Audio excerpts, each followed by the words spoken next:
7 montanhas, 7 continentes. Um desafio que parece simples no papel, mas que já custou vidas, fortunas e anos de preparação. Hoje você vai entender por que os 7 cumes não são apenas um checklist de montanhas, mas um divisor de águas na história do montanhismo. E, principalmente, porque muita gente subestima esse desafio, até ser tarde demais. O fascínio dos 7 cumes é poderoso, mas ele mascara uma realidade brutal que muitos não estão preparados para enfrentar. O problema não é o desafio existir. O problema é vendê-lo como algo simples. Então, o que são os 7 cumes? Em termos mais simples, são as montanhas mais altas de cada um dos 7 continentes. A lista em si é uma construção humana, uma linha simbólica traçada na neve. Para a América do Norte, é o Denali. Para a América do Sul, o Aconcagua. Para a Europa, o Monte Elbrus. Para a África, o Kilimanjaro. Para a Antártica, o remoto e gelado maciço Vinson. E para a Ásia, o próprio Titã, o Monte Everest. O 7º continente, a Oceania, é onde a lista se torna um ponto de discórdia, mas a ideia central permanece: escalar o ponto mais alto de cada placa continental. É uma curiosidade geográfica que foi transformada em um dos prêmios mais cobiçados do montanhismo. Essa abordagem de lista de verificação para a escalada é um fenômeno moderno. O desafio dos 7 cumes, como um objetivo definido, nasceu da visão de um homem, Richard Dick Bass. Ele não era um montanhista profissional no sentido tradicional.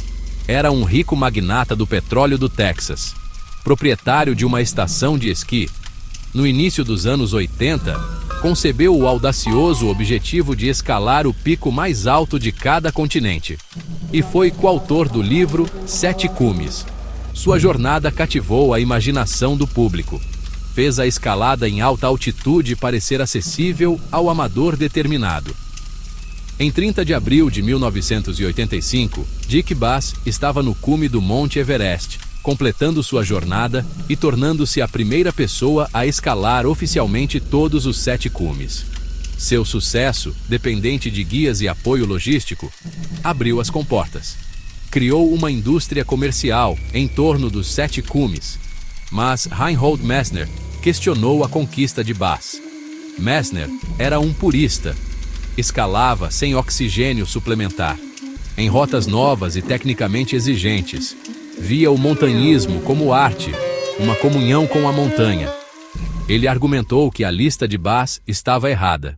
O conflito está principalmente na Oceania.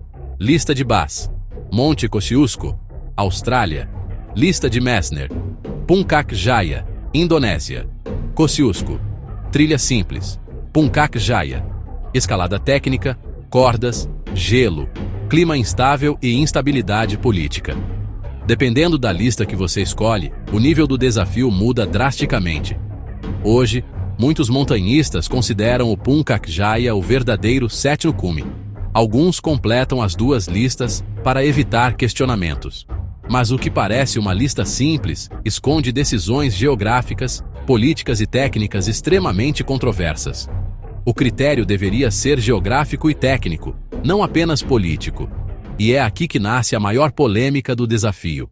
Nas últimas décadas, os 7 cumes passaram a ser vendidos como um desafio alcançável, um projeto de médio prazo, algo que qualquer pessoa determinada consegue.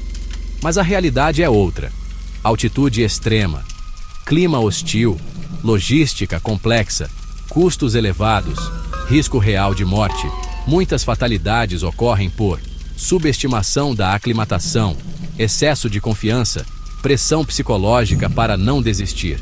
O problema não é o desafio existir. O problema é vendê-lo como algo simples. Estes não são destinos turísticos, são arenas de consequências extremas. O sonho dos 7 cumes pode se transformar em um pesadelo do qual não há como acordar. Os 7 cumes exigem planejamento logístico internacional, conhecimento de fisiologia de altitude, capacidade de tomada de decisão sob estresse, gestão de risco, humildade para desistir. Força física ajuda. Mas o que realmente separa quem chega ao topo de quem não volta é julgamento. Muitos dos maiores montanhistas falharam e sobreviveram, justamente porque souberam recuar. E no próximo episódio, vamos começar pelo cume que muita gente escolhe como o mais fácil, o Kilimanjaro. Uma montanha sem escalada técnica, sem cordas, e que ainda assim derruba milhares de pessoas todos os anos.